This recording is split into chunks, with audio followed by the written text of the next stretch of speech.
এক গ্রামে রমেশ আর জয়নাল নামে দুই কাঠুরে থাকত। তারা খুব ভালো বন্ধু ছিল। একদিন বনে যাওয়ার জন্য জয়নাল রমেশকে ডাকতে এলো। এই রমেশ, কাঠ কাটতে যাবি না?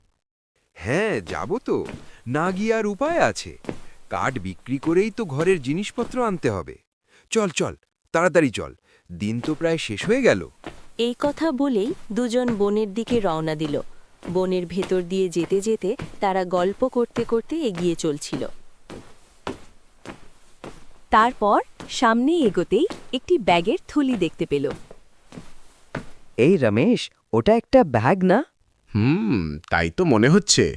নিশ্চয়ই এই ব্যাগে অনেক টাকা পয়সা আছে। চল, এগুলো আমরা বাড়িতে নিয়ে যাই। না না, এগুলো নিলে পাপ হবে। এগুলো নিশ্চয়ই কারো খুব প্রয়োজনীয় জিনিস।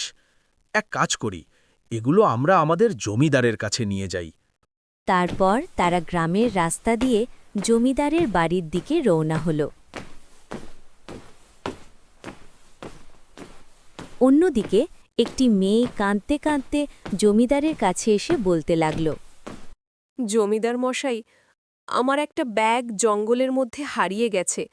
দয়া করে আমাকে ওটা খুঁজে পেতে সাহায্য করুন। ওই ব্যাগটা আমার খুবই প্রয়োজন। আমার মায়ের চিকিৎসার টাকা ওটার মধ্যেই ছিল। তুমি হতাশ হইও না মা, আমি নিশ্চয়ই তোমাকে সাহায্য করব।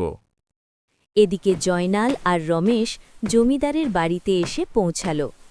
জমিদার মশাই, আমরা বনের মধ্যে একটা ব্যাগ পেয়েছি। বাহ বাহ, তুমি ব্যাগটা নিয়ে এসে খুব ভালো কাজ করেছ।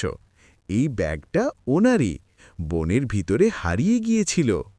দেখছ সবাই, রমেশ কত ভালো ও সৎ মানুষ। ও কারও হক নষ্ট করে খায়নি। তোমরাও সবাই রমেশের মতো সৎ মানুষ হবে।